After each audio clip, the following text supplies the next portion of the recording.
Prithvi Shantirantariksha Shantir Dyav Shantir Disha Shantiravantara Disha Shantiragni Shantir Vayu Shantiraditya Shantish Chandrama Shantir Nakshatrani Shantirapa Shantiroshadaya Shantir Vanaspataya Shantir Gau Shantiraja Shantirashva Shantir Purusha Shantir Brahma Shantir Brahmana Shantir Shantireva Shanti Shantirme Astu Shantihi. May there be peace on earth and in the sky. May there be peace in the water and in all directions. May there be peace in the plants, in the trees, and in animals. May there be peace in the hearts of all beings. May there be peace in everyone and in everything. Sarvetra sukhinas santu, sarve santu niramayaha, sarve bhadrani pashyantu, ma kaschit dukkha bhag bhavet, sarvastaratu durgani, sarvo bhadrani pashyatu, sarvas sadbuddhimapnotu, sarvas sarvatra nandatu. May all be happy and healthy. May all see what is good, and may no one experience misery. May all overcome their obstacles and acquire good tendencies. May people everywhere find joy and fulfillment.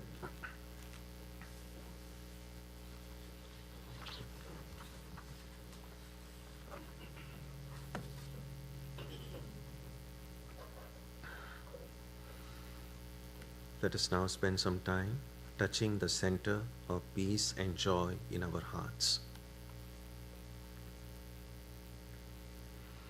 A good way to begin the practice is to withdraw the scattered energies of the mind and bring them to rest on one point.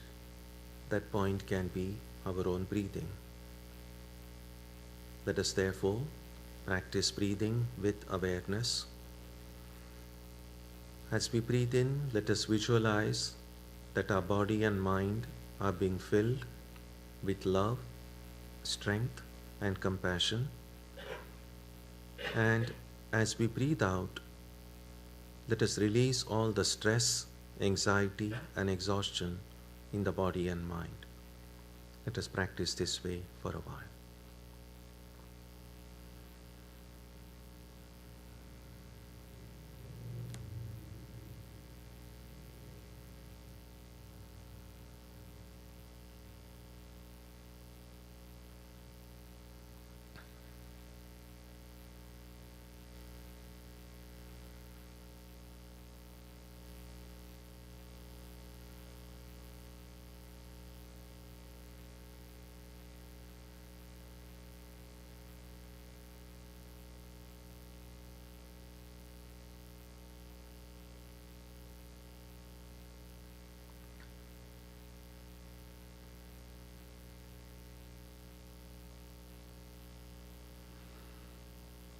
Let us now turn our attention to the region of our heart. Although God is present everywhere and in everyone, the divine presence can be felt most clearly in our own hearts.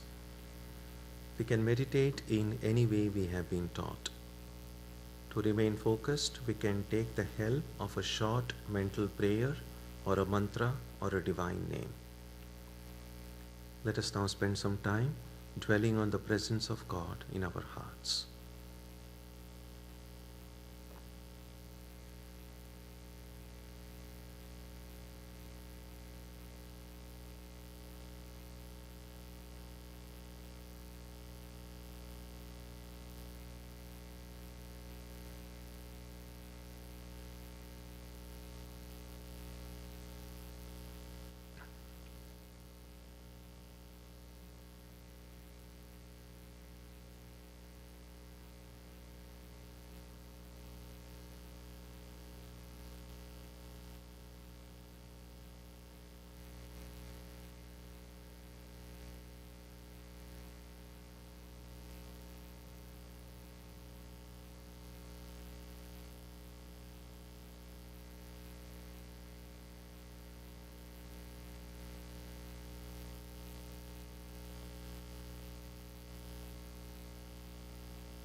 Shanti Shanti Shanti Hari Om.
This is a passage from The Imitation of Christ, the abridged version.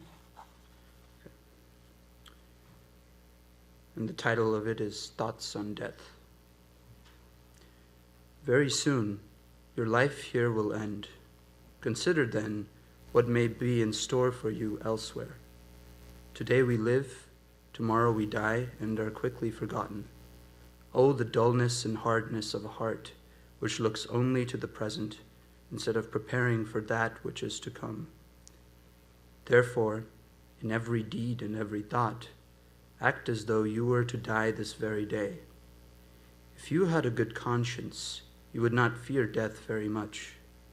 It is better to avoid sin than to fear death.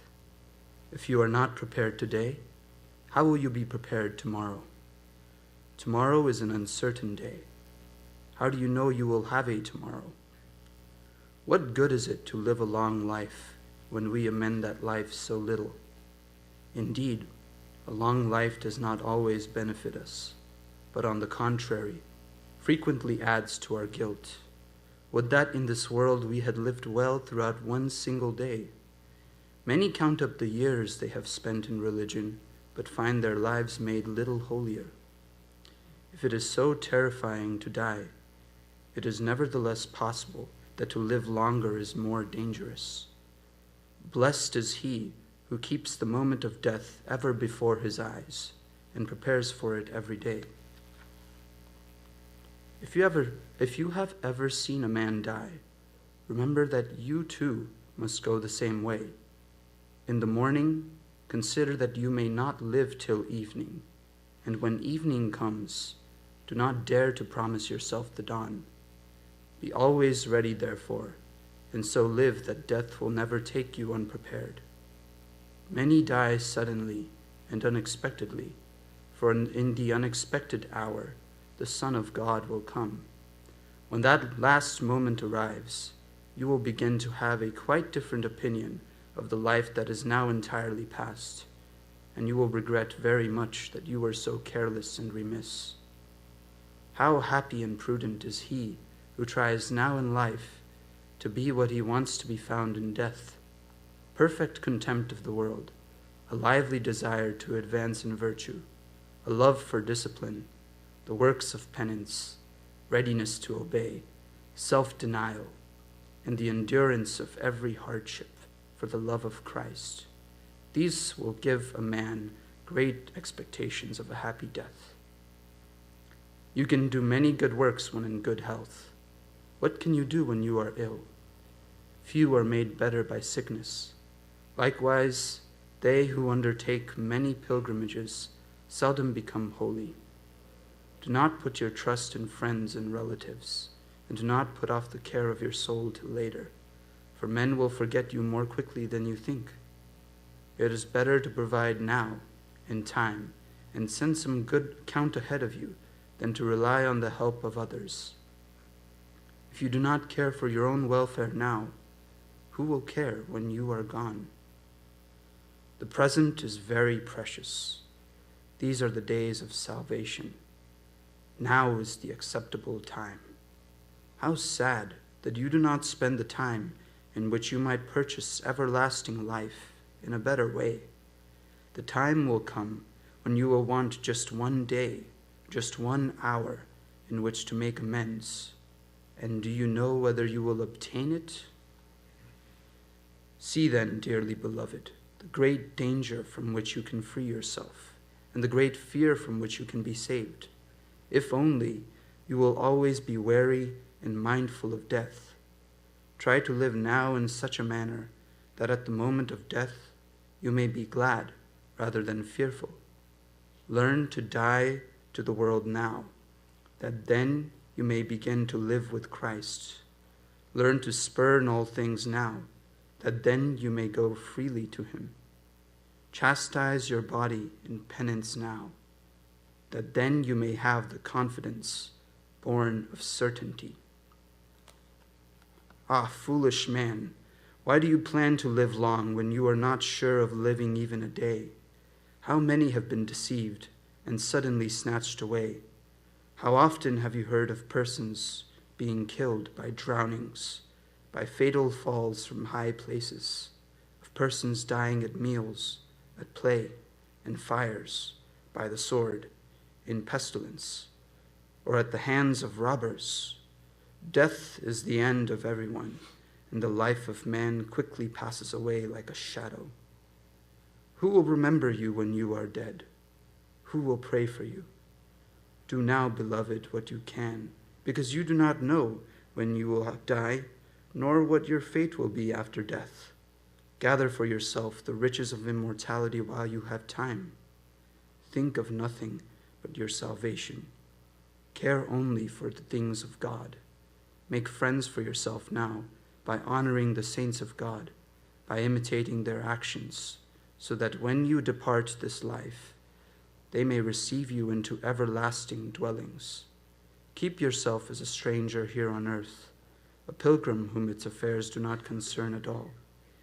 Keep your heart free and raise it up to God, for you have not here a lasting home.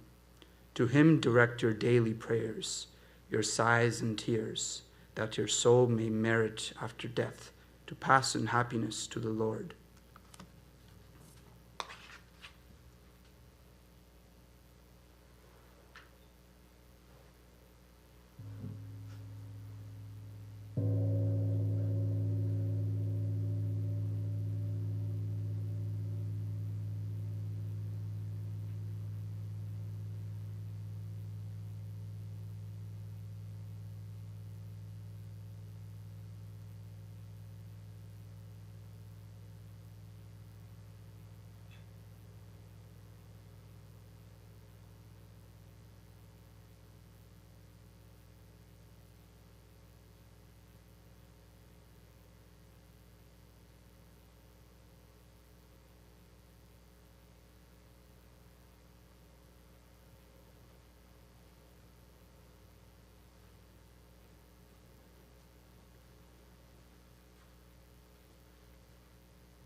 Good morning.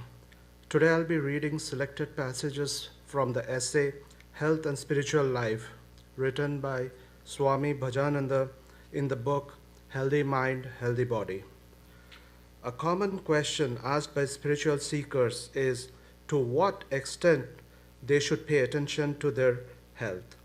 For some seekers, this question arises because interest in spiritual life, which is primarily a quest for the eternal, immutable, ever pure, immortal, infinite spirit, seems to be incompatible with interest in the ever-changing, impure, limited, perishable physical body.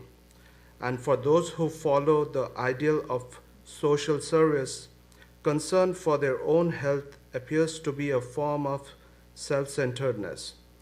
For many other seekers, the question of health assumes importance because they soon find that spiritual disciplines, if practiced intensely and for a long time at a stretch, can cause several reactions in them, which may adversely affect their health. In this context, we may note that spiritual seekers belong to two broad groups, and hence the answer to the question raised above depends upon to which group one belongs. The first group consists of those who have got intense aspiration, which Sri Ramakrishna called Vyakulta, restless yearning for God. Intense yearning frees them from all concern for the body and fear of losing health. Endowed with unshakable faith and indomitable will, they keep up unremitting struggle and attain higher spiritual realization, or at least a breakthrough into the transcendental plane before they pass middle age. Neither mental problems nor physical ailments can deter them from carrying on their struggles. All the great mystics of the world religions belong to this group. This is also the tradition that the disciples of Sri Ramakrishna, not to speak of the Master himself, have bequeathed to their followers. But the number of people who belong to this group has always been small. The majority of spiritual seekers belong to the second group. These people have true aspiration, but it is either not intense enough or is not supported by a strong will to undergo prolonged spiritual struggles, or to bear the physical and mental reactions that such struggles produce. Many of them do not have any hope of realizing God in this life, and so they are unwilling to sacrifice health or peace of mind for such an elusive and distant goal. It is not possible for them to make spiritual progress their sole concern in life, although they may have committed themselves to it in a general way. In their case, what is needed is an integral scheme of life in which considerations of health and secular values receive as much attention as spiritual orientation. Swami Vivekananda stated, "How to transcend the senses without disturbing health is what we want to learn." This is actually a problem which many spiritual seekers face in their lives. The mind, body, and environment are in a state of dynamic interaction, and the maintenance of this interaction in an optimum state of efficiency is what health means. To put it in plain language, to be healthy is to have the ability, despite an occasional bout of illness, to live with full use of your faculties and to be vigorous, alert, and happy to be alive even in old age. This concept of operational health has been termed wellness. It is a sense of all-around well-being. Integral life is not a new concept. It is the ancient Indian ideal of Vedic rishis. The ancient sages made no distinction between the sacred and the secular, between the physical and the spiritual. They realized the unity of life first, long before they realized the unity of consciousness. Oneness of life is a fundamental presupposition in every Upanishad. The unitary principle of life was known as prana. Cosmic prana is a major topic of discussion in the Upanishads. The Bhadranayak Upanishad describes prana as truth and Brahman as the truth of truth. It may be noted here that it was during this period, around 500 BC, that India developed the science of life known as Ayurveda. The integral philosophy of life propounded by Sri Ramakrishna and Swami Vivekananda provides a splendid base for the theory and practice of holistic health. In this view, physical health is seen as inseparable from mental health and spiritual health. The Brihadaranyaka Upanishad in a well-known passage states that everything in the universe is loved for the sake of oneself. What is meant by oneself here? The Gita speaks of two selves in man, a lower self and a higher self. The lower self, regarded as a false self, is the sum total of one's instincts, drives, and impulses. The higher self refers to the pure Atman, which is regarded as the real nature of man. The Gita states that the lower self, if left uncontrolled, will act as one's own enemy, and if purified and controlled, will act as one's own friend. When the lower self is purified and attuned to the higher self, self-hate disappears and love for the higher self dawns. This kind of higher yogic self-mastery is of course possible only for a few people who strive intensely for it. But everyone can maintain an inner alertness and some degree of general supervision over all his activities. It is the failure of this inner watchfulness, known as prajnaprad, or fault of awareness caused by ignorance and negligence, that makes a person yield to evil thoughts and deeds, to diseases and ailments. Charaka's Samhita, one of the most authoritative books on Ayurveda, states, what is known as fault of awareness produced by the distortion of intellect, will, and memory is the cause of the disturbance of the three humors. In other words, carelessness, lack of alertness, forgetfulness, misuse of willpower, this is one of the main causes of disease. Prajnaprad, fault of awareness, is a very significant phrase. The root cause of most of the psychosomatic or constitutional disorders is the misuse of our cognitive and conative faculties. It is our unconscious way of living that is the primary cause of illness. Naturally, the way to restoring health is to cultivate conscious, self-directed way of living. The most effective way of extending awareness, however, is through meditation. Absorption in meditation leads to inner awareness, which can then be extended into the affected part of the body through concentrative visualization. When this kind of extension of meditative awareness is practiced for some days, the processes of self-renewal and self-defense get accelerated and healing takes place. Even if this does not take place, meditation brings about relaxation in a natural way. These principles may appear to be difficult at first, but as the ancient Greek writer Plutarch has stated, choose the best life and custom will render it agreeable. Thank you.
Asatoma Satkamaya, Tamasoma Jyotirgamaya, Mrityorma Amritam Gamaya, Aviravir Maheti, Rudrayatte Dakshinam Mukham, Tenamam Pahi Nityam.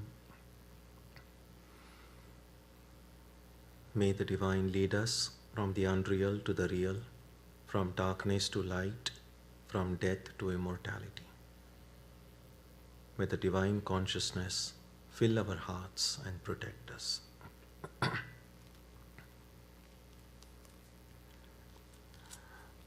There's a story from the Native American tradition which I would like to share with you. It says, an old Cherokee is teaching his grandson about life. And this grandfather tells his grandson, a fight is going on inside me, he said to the boy. It is a terrible fight, and it is between two wolves. One is evil. He is anger, envy, sorrow, regret, greed, arrogance, self-pity, guilt, resentment, inferiority, lies, false pride, superiority, and ego. And the other wolf is good. He is joy, peace, love, hope, serenity, humility, kindness, benevolence, empathy, generosity, truth, compassion, and faith. The same fight is going on inside you and inside every other person too. The grandson thought about it for a minute and then asked his grandfather, which of these two wolves will win the fight? And the grandfather simply replied, the one you feed. I like this story because this is exactly what the samskaras, the mental impressions that we speak about so often, refer to. Every action we create, through body or mind, so our thoughts, our actions produce impressions. And if those thoughts and actions are good, positive, healthy, they create positive, healthy impressions in the heart. If those thoughts and actions are not positive or unhealthy or negative in some way, they produce corresponding impressions in the heart. And all of our past thoughts and actions, not only in this life, but in all of our previous lives, are all stored in our mind. And it's a mixed bag. So there are positive impressions and there are negative impressions. And it is these positive impressions that are referred to in the story as this good wolf. And the negative impressions are the bad wolf. And there is a fight going on between these two. A lot of tension and stress that we experience in life is because of this tug of war going on between these two opposing forces within us. Sometimes in Indian mythology, we read stories about the fight between the celestials, between gods and demons in some other celestial world. Now those might seem like just stories, but really that fight is really going on within us. Those good impressions, the positive impressions, have a tinge of the divine within it. The negative impressions are those destructive tendencies. And which of these will win, which of the two wolves will win, depends on, as we saw, the one we feed. Now what does feeding a wolf mean? That if my present thoughts and my present actions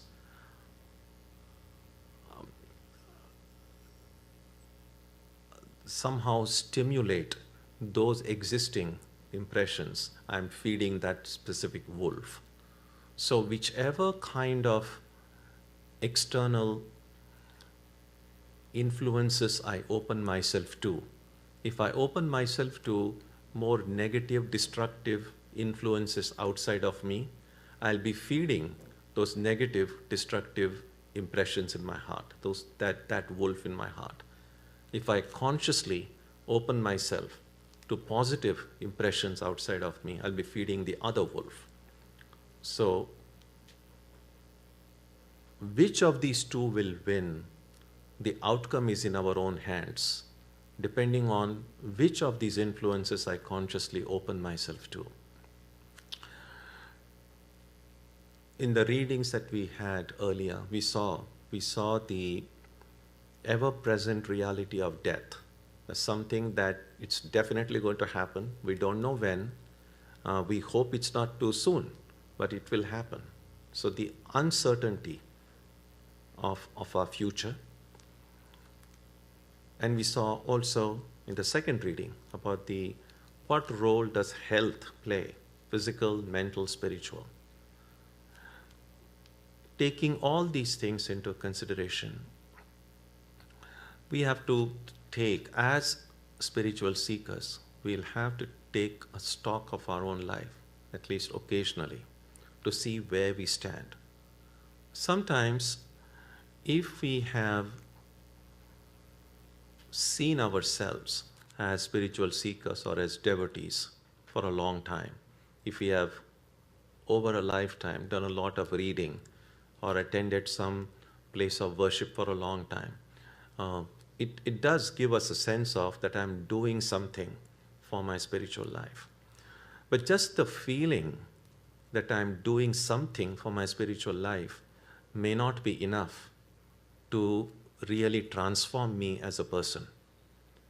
Because we have seen that when we hear something inspiring, uplifting, when we read something inspiring and uplifting, it does lift our spirits. There's no doubt about it. But we also know that it cools down after a while.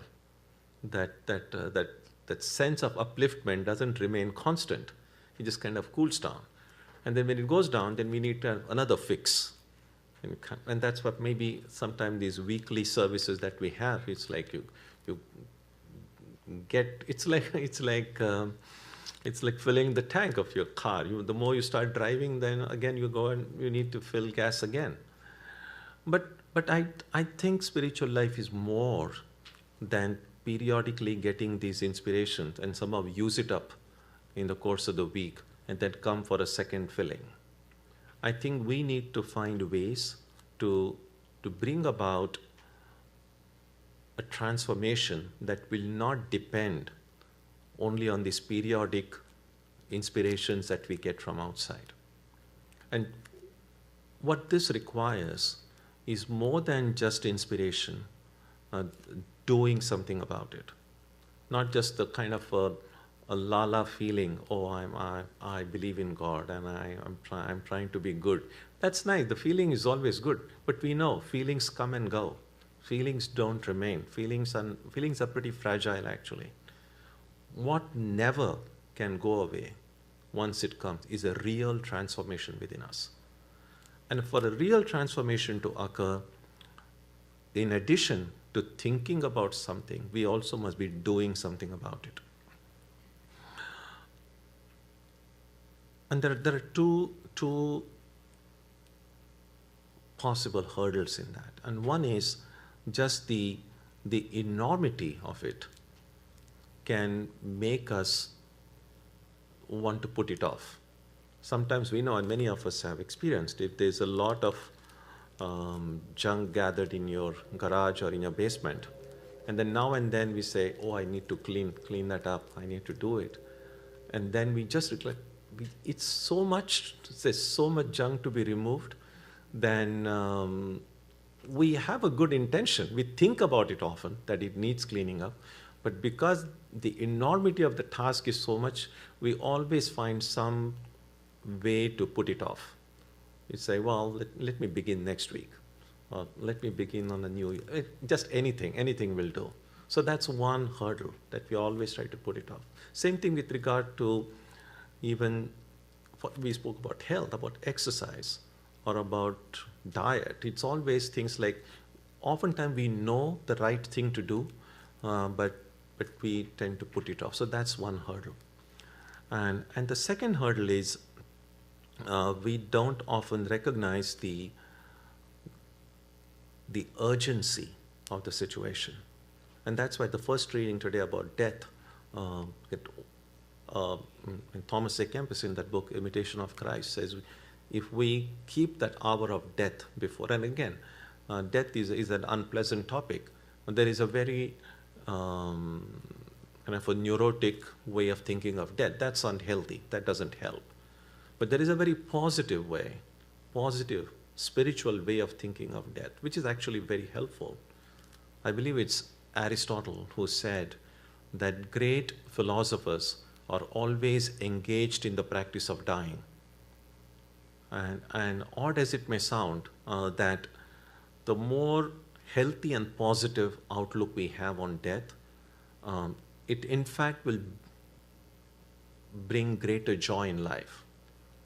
It might seem as if thinking of death is a very unpleasant topic, but thinking about it in a right way, in fact, liberates us from that constant anxiety and fear about it. And so recognizing that urgency, that this is one thing that can happen anytime in my life. So there are at least the things that are important to me should never be put off.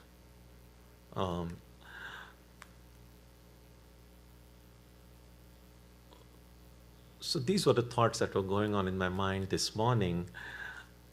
And I thought that when we speak about seeing God in everyone, or the things that we need to do, it'll be good if we kind of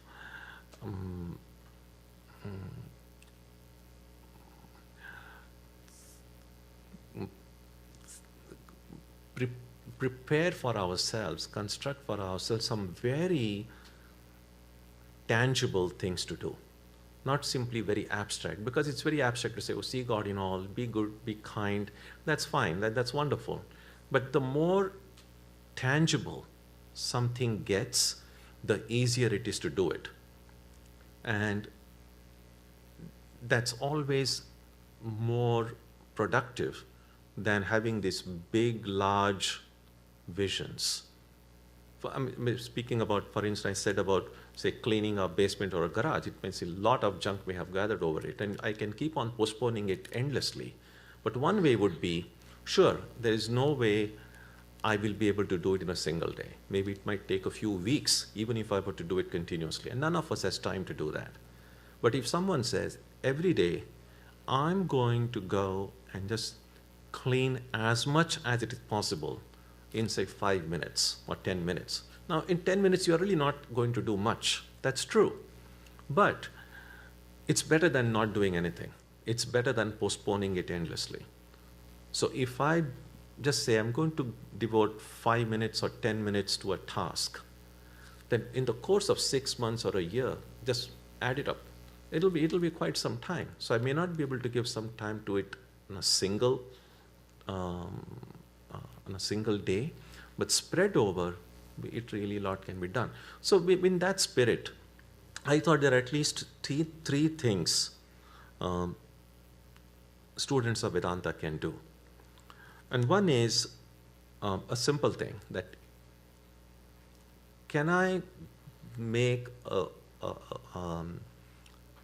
firm determination that beginning today, I'm going to read daily 1 page, not more. Don't read too much. Read 1 page of any text that is sacred to you.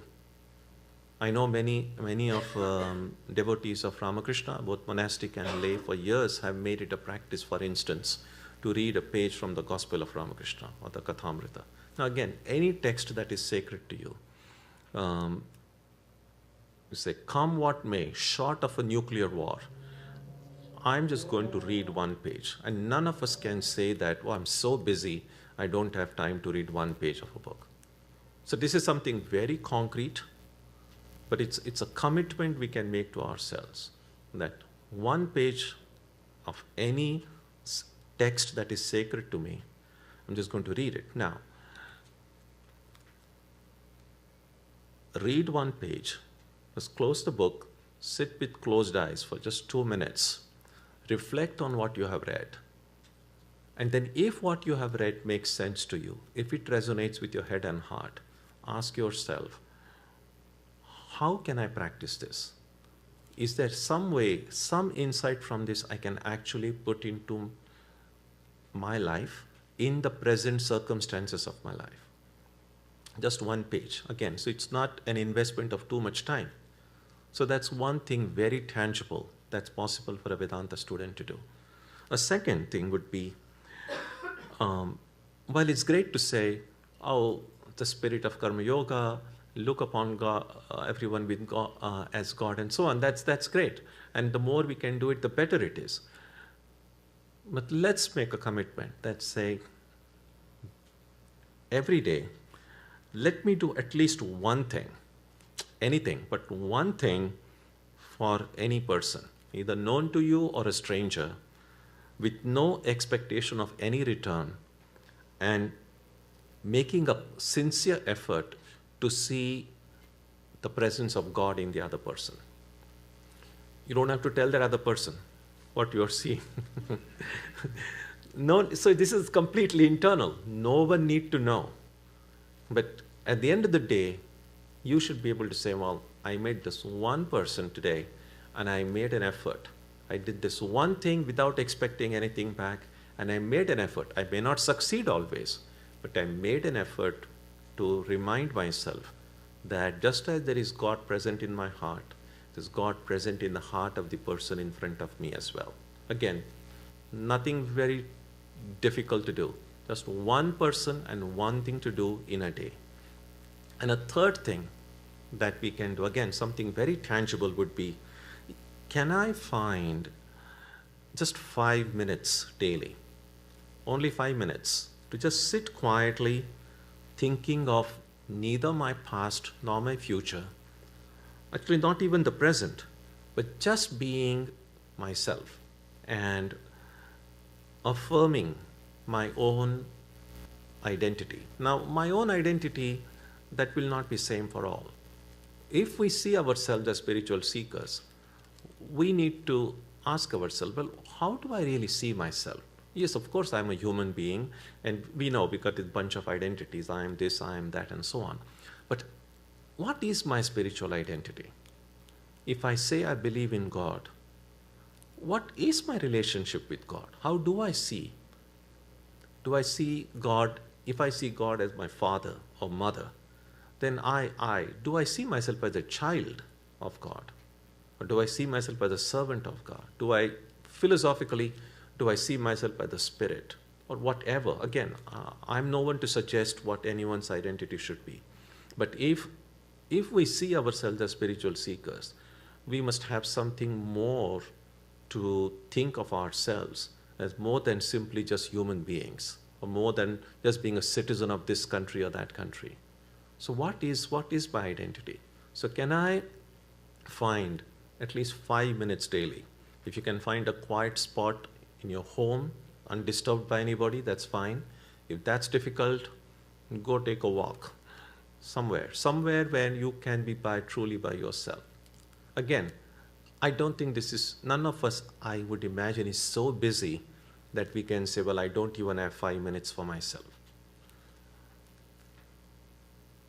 So these are the three things that came to my mind. Something very tangible, something that's not too difficult. It's reading a page daily from any text of our choice, doing just one act, helping someone without any expectation, not even an expectation of gratitude. Don't even expect a thank you, but making an effort to see the divine in the other person. And third, affirming my own identity, that who am I? If I see myself as a spiritual seeker, who am I?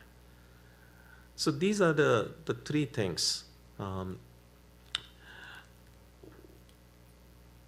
If we can do this without fail, even for a month, and I guarantee you this, if you can do these things just 1 month without break, you will see the difference.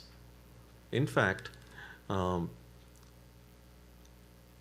this can get pretty addictive.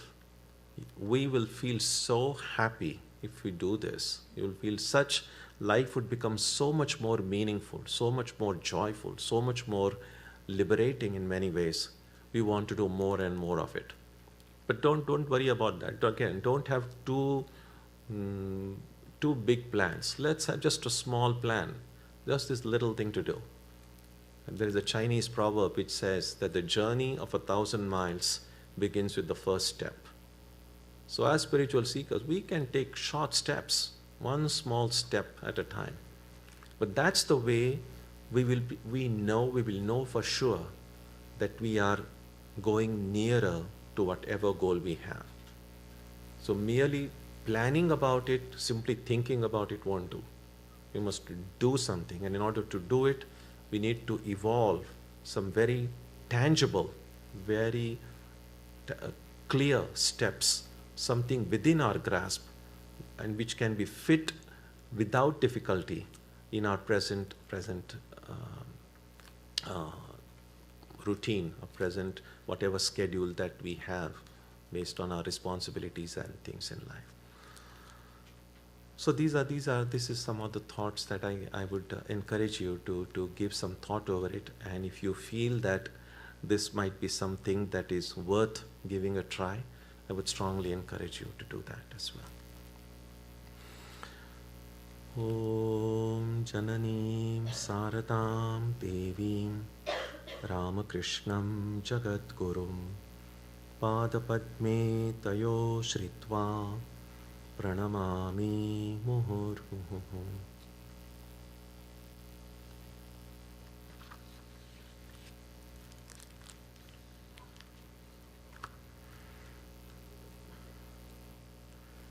After prayer, we'll have Sarvamangala, and then we go and we'll have soup, and then we'll have a celebration of everyone born in the month of September. Next Sunday, we'll have Durga Puja, the worship of the Divine Mother, and instead of 11, as we do, the puja will begin at 10:30. There will be music, flower offering, worship, and then prasad. So all of you are invited for the puja. And because there is puja next Sunday, this Saturday we will not have the meditation in the evening, because we have to prepare for the next day's puja. But we'll have the meditation as usual on Tuesday, and on Wednesday we will continue with the study of the Narada Bhakti Sutras at 7:30. So let's do the prayer now on page 3.